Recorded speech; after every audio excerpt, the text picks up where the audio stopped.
Anil sir, जो मैं कह रहा था वो जो समस्याओं की बात है, वंदे मातरम तो फुस हो गया है, कुछ उसके जो नैरेटिव सेट करने की बात थी नहीं हो पा रहा। हिंदू मुसलमान पहले से ही, और जो मैंने चीनी की बात की, घर की बात में चीनी से ही शुरू की जाए। 40% महंगी हुई है चीनी, और दलीलें आप देख रहे हैं क्या कुछ आ रही हैं। और दिलजले जो है सोशल मीडिया पे लिख रहे हैं कि ये मोदी जी कहा करते थे कि भाई चीनी को हम पेट्रोल को चीनी के दाम ले आएंगे। अब तो चीनी पेट्रोल की ओर बढ़ रही है, उस दामों की ओर खिसक रही है।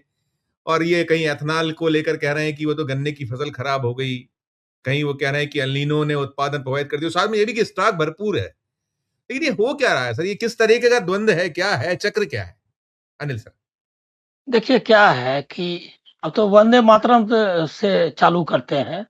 प्लीज। 42 में क्या हुआ कि जब 42 में ब्रिटिश गवर्नमेंट ने कहा आरएसएस को, वो लोग जो नहीं दशहरे पर वो जो ड्रम बजाते हुए लाठी भांजते हुए निकलते हैं, तो ड्रिल उसको बोलते हैं। तो ड्रिल को कहा उन्होंने क्या किया, बंद कर दो। तो उन्होंने तुरंत कहा कि हम एकदम बंद कर देंगे, हम लोग एकदम लॉ अबाइडिंग हैं। और उन्होंने तुरंत बंद कर दिया। पूरे देश में लोग जो है ड्रिल नहीं, थाने पर छापामारी कर रहे थे, और पिटाई कुटाई और जेल भरो सब चल रहा था। और इन लोगों ने ये किया, तो ये है वंदे मातरम इनका। और इनका वंदे मातरम है तो खाली इतिहास के पन्ने कुछ पलट देंगे, आपको समझ में आ जाएगा। इन्होंने तुरंत मतलब वो आर्काइव, मतलब ये है, डॉक्यूमेंटेड है कि जो उन्होंने आदेश किया उसका पालन करने का इन्होंने जो ये किया, सर्कुलर निकाला और उसको वहां बताया, वो उनके डॉक्यूमेंट में है। तो ये वंदे मातरम और जो सारा कुछ है। दूसरा ये भी है कि उन्होंने अपना एक गीत भी बनाया था 43 में। वो अभी हमको उसके बोल याद नहीं है। और उसको कोशिश की थी कि यही उनका रहेगा गीत, वो भी नहीं चला। तो ये सब जो ढकोसला पंथी है, उसको आप उसका कोई उसका देशभक्ति और इस सब के कोई झांसे मारने वाला नहीं है लोग। उनको इतिहास अगर जाएगा, इतिहास उनके साथ नहीं है, क्योंकि ईमानदारी नहीं है। अब जो ये मान लेते हैं कि भाई ठीक है हमने गलती की, हम आजादी के आंदोलन में नहीं थे, अब हम देश के लिए जो करना चाहते हैं उसको देखिए। लेकिन नहीं, वो भी नहीं मानेंगे कि हम नहीं थे। वो मानेंगे वहाँ रिक्रूटमेंट कराया। जब ये सेकेंड वर्ल्ड वॉर हुआ, तो यही मुद्दे पर उनसे झगड़ा था पूरा देश का, कि भाई हमको बिना बोले हुए हमको युद्ध में क्यों घसीट रहा है। ये 40 से ये झगड़ा चल रहा था। अंत में 42 का आंदोलन हुआ कि आप लोग नकारा हो, हमको न हमारी रक्षा कर सकते हो, न हमारे किसी चीज के काम के हो, इसीलिए आप जाओ। जो कहा भारत गांधी ने कि भारत छोड़ो, तो उसमें भी साथ नहीं गए। वो उसके पहले से चल रहा था कि हम जो है इनके साथ नहीं हम जाएंगे, और हम इनको कोई सहयोग नहीं देंगे युद्ध में। तो इन्होंने स्कूल कॉलेज खोला मिलिट्री का, और इसके अलावा प्रचार किया, और जगह जगह जाके रिक्रूट किया सोल्जर्स। तो ये सारा इतिहास, बाकी तो जो नहीं आए नहीं थे, और सावरकर ने माफी मांग ली, सबको पता है। तो इसीलिए वंदे मातरम वगैरह का ढकोसला करके, और उसमें भी कांग्रेस को बोल रहे हैं। कांग्रेस ने किन परिस्थितियों में उसने कमेटी बनाकर कहा, और वो जो ओरिजिनल जो वंदे मातरम है वही कह रहा है दोस्त है। वो तो जो बाद में आनंद मठ में जोड़ा, और वो क्या थे, बंकिम चंद्र के बारे में भी बात होनी चाहिए। लोग जो है साफ बात करने से डरते हैं। बात ये है कि बंकिम चंद्र डिप्टी मजिस्ट्रेट थे अंग्रेज सरकार के, और सर सैयद अहमद खान भी सरकारी ऑफिसर थे। ये दोनों अंग्रेज माई बाप का थ्योरी लेकर के चल रहे थे। आनंद मठ में जो बाद में हिस्सा जोड़ा उन्होंने, को ये अंग्रेज ही हमको मुक्ति दिला सकते हो, एक कॉमनल। और आनंद मठ ऐसे भी उनका जो बांग्ला उपन्यास में जो लिटरेरी मतलब साहित्य का ये है, उसमें उसका स्थान बहुत नीचे है। भले ही पॉपुलर हो गया हो, लेकिन उसको साहित्यिक ढंग से उनके और बहुत सारे हैं। उनका कृष्णकांतेर बिल है, उनका और बहुत सारा ये उपन्यास है जिसको माना जाता है कि अच्छा उपन्यास उनको उन्होंने लिखे। तो लेकिन वो अंग्रेजों के जिंदगी भर मतलब उनके रहे मुलाजिम। और उस समय हुए बहाल जब 1857 का चल रहा था। 1858 में मेरे ख्याल में वो आए ब्रिटिश सर्विस में। तो लोगों को इतिहास खुल के बात के लिए, किसी बंकिम बाबू हो गए या फलना बाबू हो गया, और रविन्द्रनाथ टैगोर ने ये रिकमेंड किया, वो कमिटी जिसमें कि बहुत सारे लोग थे, उन लोगों ने रिकमेंड किया, बोस के कंसल्टेशन से ये हुआ। इसीलिए उस पर उसको कांग्रेस को ये पीट नहीं सकते वो देशभक्ति के मामले में। अरे वो एक-एक आदमी इतना त्याग किया है, तो इसलिए वो छोड़ दीजिए। दूसरा जो आप बताए आप इथेनॉल वाला, अभी देखिए कि यहाँ पर तो मतलब कि कानून ही बदल गया है। जो जिसको कॉन्फ्लिक्ट ऑफ इंटरेस्ट बोला जाता था, रिजाइन करना पड़ा कई लोगों को कि भाई अगर दूर-दराज का भी कोई संबंध अगर आपका है और अगर आप उस पद पर हैं, तो आपको छोड़ना पड़ेगा। उनका बेटा बाकायदा कर रहा है इथेनॉल की ये।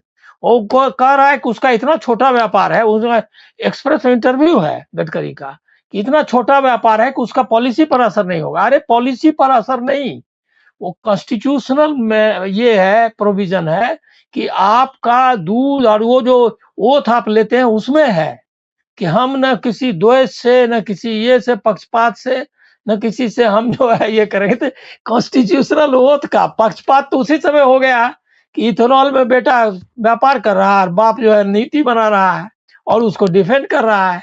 अब वो छोटा हो या बड़ा हो कोई बात नहीं, यहाँ है ही नहीं। वो सीमेंस में कारखा में काम करता, वाइस प्रेसिडेंट या प्रेसिडेंट थे इंडिया के, ये आपके वैष्णव, और वो अभी रेलवे में ठेका दे रहे हैं उसको, सीमेंस को।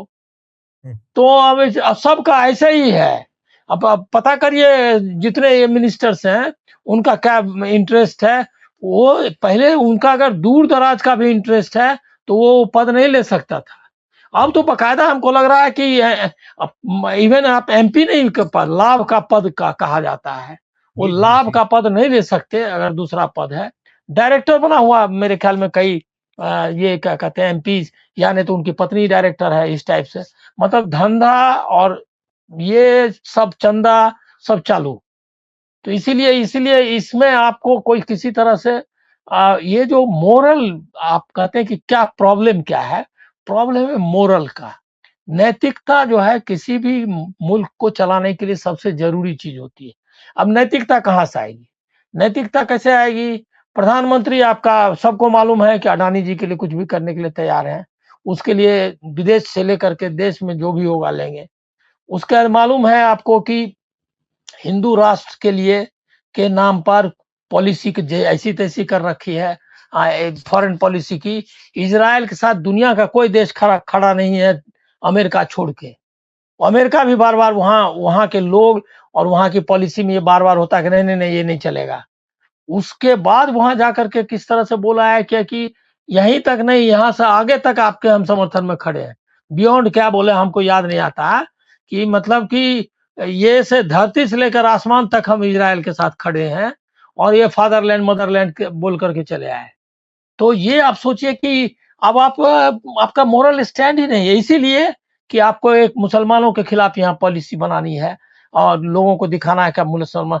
कोई दुनिया में ऐसा मुल्क होगा जो ये घोषित करेगा कि हम जो है मुसलमान को या किसी कम्युनिटी को टिकट नहीं देंगे, ये का संसद का ये का, और उसको कहेगा कि अपीजमेंट का पॉलिसी है पूरी दुनिया में। छोटा से छोटा कम्युनिटी के बारे में आप नहीं बोल सकते कि हम उसको कोई कम रिप्रेजेंटेशन नहीं देंगे। नहीं है। इतनी बड़ी आबादी यहाँ की, मुल्क की सेकंड सबसे बड़ी आबादी है, उसका आदमी सेंटर में मिनिस्टर नहीं बन है। उसको उसका बीजेपी उसको टिकट नहीं देती है। और उसके बाद और आप आपका कहाँ से होगा? ये आपका अगर रहा रवैया, तो आप दुनिया में भी आइसोलेट हो गए और कंट्री को रसातल में ले जाएँगे। इथेनॉल आप पीते रहिए, चीनी के घोल के बदले इथेनॉल पीजिए। अब ये तो आर्टिफिशियल क्राइसिस ही ना है, क्योंकि वो जो क्राइसिस है, वो बनाई हुई क्राइसिस है। वो और ये जानते हैं, आपको पता है कि शुगर फैक्ट्री में क्या बनना है और कितना परसेंटेज बनना है, ये बाकायदा पॉलिसी तय करता है, गवर्नमेंट तय करती है कि आपको गन्ने का कितना हिस्सा जो है वो आप ये लिकर बना सकते हैं या इथेनॉल बना सकते हैं, ये सब पूरा तय किया हुआ है। उसमें बिल्कुल। उसमें झोल कर दिया है इन्होंने, क्योंकि उसको अब और ये जो अभी बताइए कि ये गांधी का मुल्क है, यहाँ तो चर्चा ये होनी चाहिए कि कितनी कारें चाहिए देश को। पूरा दिल्ली बना हुआ है क्या कहते हैं गैस चैम्बर, और उसमें जो है अल्ट्रा ये क्या कहते हैं ऑड नंबर इवन नंबर्स करेंगे तो ये करेंगे तो वो करेंगे, 50 तरह का है और आप इथेनॉल बना रहे हैं। अरे आप बताओ कि भाई जितने हमको आता है तेल, हिम्मत, और पत्रकारों को भी हम लोग का है कि हम लोग भी मध्यवर्गीय ये में फंस गए हैं। जो उसका है कि गाड़ी गाड़ी क्यों होनी चाहिए, एक आदमी बैठ करके 20 लाख की गाड़ी लेकर के और पेट्रोल जला रहा है, और पेट्रोल इतने ये से भारतीय मुद्रा विदेशी मुद्रा का इस्तेमाल करके है। मना करना चाहिए। कोई आदमी एक आदमी नहीं बैठ करके जाएगा, जाएगा 4 आदमी जाएगा। सिंगापुर में है, छोटा कंट्री है, कभी भी वो समुद्र में अंदर चला जाएगा जब वो बहुत ज्यादा बढ़ेगा वार्मिंग। वो बिल्कुल जो अनिल सर, है वो उसका देखिए। तो ये जो मोरल क्राइसिस है ना कि सर, झूठ बोलेंगे आप, कोई डेमोक्रेटिक नॉर्म नहीं है, कहेंगे डेमोक्रेसी डेमोक्रेसी नहीं करना है। तो आप ऐसी आप अपने लोगों से आप बताइए। अभी ऐसा सुना है, एक लास्ट पॉइंट बोलता हूँ, कोई दुनिया में हमको लग रहा है कि हिटलर के अलावा कोई नहीं बोला होगा संसद में कि एक अकेला सब पर भारी। कोई जी, नहीं। हम तो मतलब कि डिजरायली के भी भाषण हमने पढ़े हैं, बहुत सारे बाहर बाहर वालों के भाषण पढ़े हैं। उसको छोड़ के, हिटलर को छोड़ के संसद में कोई नहीं बोल सकता, प्रधान आपका मुखिया, कि हाँ एक अकेला सब पर भारी। ये कोई नहीं बोल राइट, सकता, मैं एकदम पक्का हूं मैं। तो आपका बिल्कुल। आपकी ये स्थिति है। कोई नहीं ऐसा बोल सकता कि कूट दिया आपको और हमने माफ कर दिया। बोल जी, कुटाई कर दी और कुटाई के लिए माफी के लिए का डिमांड हो रहा है, तो उन्होंने कहा कि हमने आपको माफ कर दिया। आप ये जो पिटे आप ये जो अदाए मतलब मतलब क्या है, अदा मतलब जो अदा ये बात है, है वो तो होगी यार, नहीं राजनीतिक होगी। अदा, उसका कोई जवाब नहीं। अनिल देखिए कहा वो शर्मलेस जो है, शर्म नहीं आती है और ये तो फैक्ट है। देखिए अभी जो हम बात कर रहे थे, उत्कर्ष सर बोल रहे थे वो जो सर्जियो गौर का जो मसला मामला है। देखिए उत्तर जो Donald Trump my dear friend, वो कितनी बेइज्जती कब से कर रहे हैं, लगातार करो, सेंसिटिव फाइल है, फिर खोलिए वो फाइल। उन्होंने तो वहां तो वो कहा था कि अगर मैंने वो फाइल खोल दी तो करियर तबाह हो जाएगा। अब वो यहाँ भारतीय राजदूत है यूएस के, और वो क्या फरमा क्या रहा है, मैं एक वो उनका वो क्लिप दिखाता हूँ, मेरे पास एक छोटा सा क्लिप है, वो उनका जो एक्स है उसी के कुछ अंश है। ये ये कह रहे हैं कि भारतीय विदेश मंत्रालय की एक मांग थी, उन्होंने हमसे कहा था कि मीडिया को अंदर आने देते हैं लेकिन पूरी प्रेस कॉन्फ्रेंस नहीं करते। मैंने राष्ट्रपति जी का भारतीय पक्ष सवाल नहीं चाहता, उन्होंने कहा ठीक है कोई समस्या नहीं है। ये वो मोदी जी का जो दौरा था, और उस दौरे में जैसा होता है जब भारत में नहीं वो कर पाते हैं तो वहां तो सवाल ही नहीं पैदा होता है। लेकिन ये चीजें आप बोल रहे हो, मंचों से चल रहा है, और ये कांग्रेस का एक छोटा सा ये बयान है, वो यही है कि एक ये देखना दुखद है कि नरेंद्र मोदी के शासन में भारत की क्या हाल हो गई। कभी भारत एक ऐसी ताकत था जिसे नजरअंदाज करना मुश्किल था, आज उसे हल्के में लिया जाता है। मोदी प्रेस की आजादी से इतना डरते हैं क्यों है? देश के अंदर भी विदेश में भी ये होते हैं सवाल, बार बार होते हैं। लेकिन कुल जमात जिस मसले पर मामले वो कहते हैं साहब, क्या विश्व गुरु कहती है भारतीय जनता पार्टी, और वो विश्व गुरु के जो हाल क्या है तो दिलों का ना पूछो सनम है ही सबके सामने। लेकिन ये ऐसे आके बार बार कहना करना, कोई एक बोल नहीं है सर, नथिंग टू एक सिंगल बोल नहीं। और बीजेपी जो कम से कम प्रतीकात्मक तो कुछ कर सकते हो ना, लेकिन हिम्मत ताकत नहीं। आपकी राय में सभी से पूछूं। नहीं नहीं, देखिए ये बहुत जो गोर है उसने क्या किया, दो एक तीर से दो निशान कर लिए। उसने एक तो धमका भी हमारे दिया। हमारे हमारे तीर, हमारे तरकश, हमारा बाण है कहाँ, सब तोड़ के फेंक दिया, जला हाँ, दिया, आग लगा दी। तो उसने उसने उसने धमका भी दिया कि भैया हम तुम आपकी असलियत जानते हैं, कहता है ना जन्नत की हकीकत क्या है।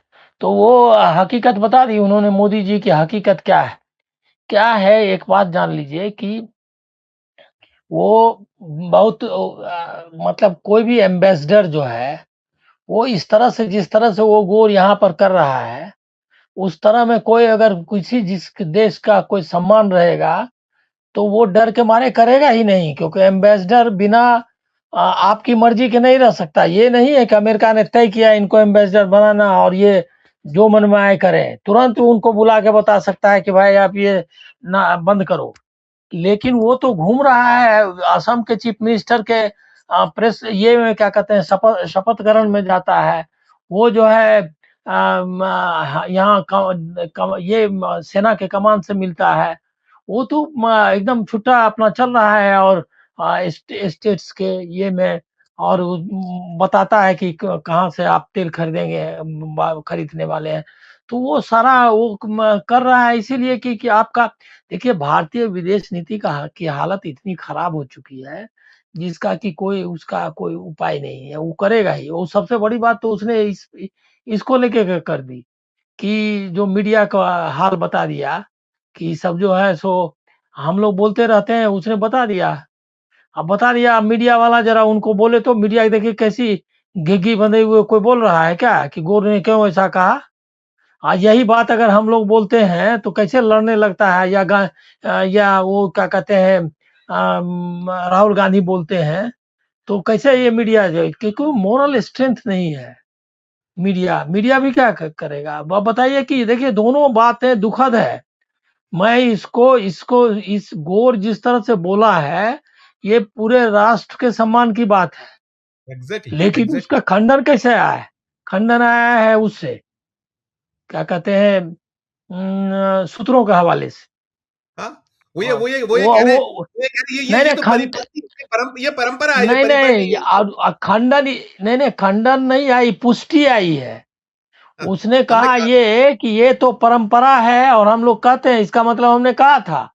कहा था, पुष्ट कर दिया, उसको अ पुष्ट कर दिया। जी, जी। पुष्ट कर दी उस बात घटना को। और ये जो है और इसको और उसको डांट भी नहीं लगाई कि कॉन्फिडेंशियलिटी को भंग किया आपने। उसको उस पर तुरंत बोलना चाहिए था कि ये इसके निंदनीय है, वो नहीं किया निंदा। वो भी सूत्रों में भी निंदा करने की हिम्मत नहीं है। और इसके और अगर ऐसे कुछ मुद्दा हो तो देखिए कैसे क्या कहते हैं पताका लेके निकल जाता है सब। और अभी वो दिमागी नक्सल वाला आपने वीडियो सुना ही। तो जानते ही हैं कि किस तरह से उसने ये किया है बीजेपी के गोवा यूनिट से। तो ये क्या है कि पूरा मामला ही अलग है। मामला ऐसा है कि आपने जब करेज आपके पास नहीं रहा, आपके पास कोई वैल्यूज नहीं है, आपका सारा जो संकीर्ण विचारों पर आधारित एक समाज बनाना चाहते हैं, वो कभी भी उठ विश्व गुरु तो जाने दीजिए। विश्व गुरु वगैरह क्या है कि जैसे मोहल्ले में गली मोहल्ले में कोई दादा जो है बनने का रहता है तो वो बताता है कि हम वहाँ जाके हम तो हमारा तो यहाँ से लेके वहाँ तक चलता है और हमारे तो दोस्त जो है सीएम ही है। वो अपना नेम ड्रॉप करता है। वैसे ही यहाँ ये डोनाल्ड ये तो अब आपका प्रधानमंत्री नाम ले नेम ड्रॉपिंग जिसको बोलते हैं वो कर रहा है कि ओबामा हमारा माय डियर फ्रेंड, वो डोनाल्ड हमारा माय डियर फ्रेंड, नेतन्याहू हमारा माय डियर फ्रेंड। अरे कोई कंट्री का हेड ऐसा करता है? और दूसरा है क्या कि जिस तरह से आप कर रहे हैं उसका अंत में आप कितना नुकसान कर रहे हैं देश को। लेकिन इसका है क्या देखिए 12 साल और 15 साल हो जाएगा पूरा कर लेंगे ये। 15 साल आपने हमने जो देश को हम लोगों के लिए को डूब मरना चाहिए शर्म से कि आप एक ऐसे रेजिम को झेल रहे हैं और उसको आप बनाए हुए हैं। वो वोट जैसे चोरी से हो चाहे कैसे भी जीत करके आ रहा है और हमको कोई असर नहीं हो रहा है।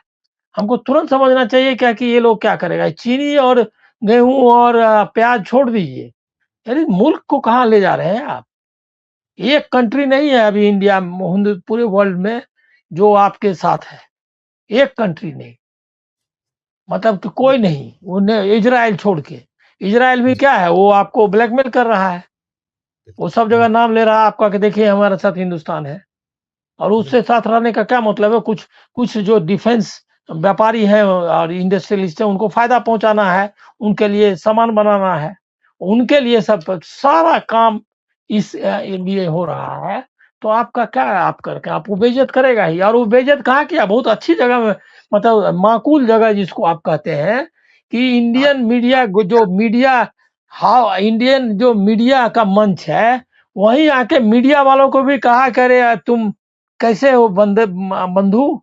तुम्हारा तो हम जो देखते हैं प्रोग्राम ना तो शाम मतलब वो कह रहा था कि हम शाम को तो कोई सीरियस काम नहीं करते, तुम लोग का प्रोग्राम देख करके अपना एंटरटेनमेंट करते हैं। यही बोला है वो। यस, और यस, उसके यस। बाद जो है उसने बोला कि तुम क्या है तू तो कहता है ना तू क्या है, वो जो गालिब का उसी जी, टाइप का तू क्या है, उसने कहा तुम्हारा प्रधानमंत्री ही तो ऐसा है जो कि बोल रहा है क्या कि हमको फेस नहीं करना है क्वेश्चंस। ये बिल्कुल। कहा आपको, मतलब पूरे राष्ट्र को का सम्मान जो है आपके मुंह पर बोल करके गया है। अच्छा, हम पूरा प्रोग्राम नहीं देखे इसीलिए मालूम नहीं इन लोगों का क्या रिएक्शन हुआ, वो जो कॉन्क्लेव में बैठा हुआ मूर्धन्य और महान देशभक्त पत्रकार जो लोग हैं, उन लोगों का रिएक्शन हमने देखा नहीं। आप लोगों का मतलब प्रोग्राम में अगर देख पाया तो देखूंगा कि वो लोग का रिएक्शन क्या हुआ, आप इसका जवाब कैसे दिया उसका कि नहीं नहीं नहीं, हमारे यहाँ तो बस बहुत ये क्या कहते हैं विषय केंद्रित है और हम लोग फेक न्यूज बोला वो। जी, और वो जी, बोला जी। हमारे यहाँ, हमको लगता था कि हमारे यहाँ फेक न्यूज है। ये तो इससे कहीं मतलब उसका वो उससे तो कोई तुलना ही नहीं है। मतलब कहा हम इसका मतलब ये है कि हमारे 2-4 फेक न्यूज चलता होगा, तुम तो पूरा पूरा का पूरा फेक हो। यही यस वो सर। उसका कहने का मीनिंग था। तो मीनिंग है, बिल्कुल। बेइज्जत आपको ये बेइज्जती झेलनी पड़ेगी आगे भी, ये मैं आपको आगाह कर रहा हूँ।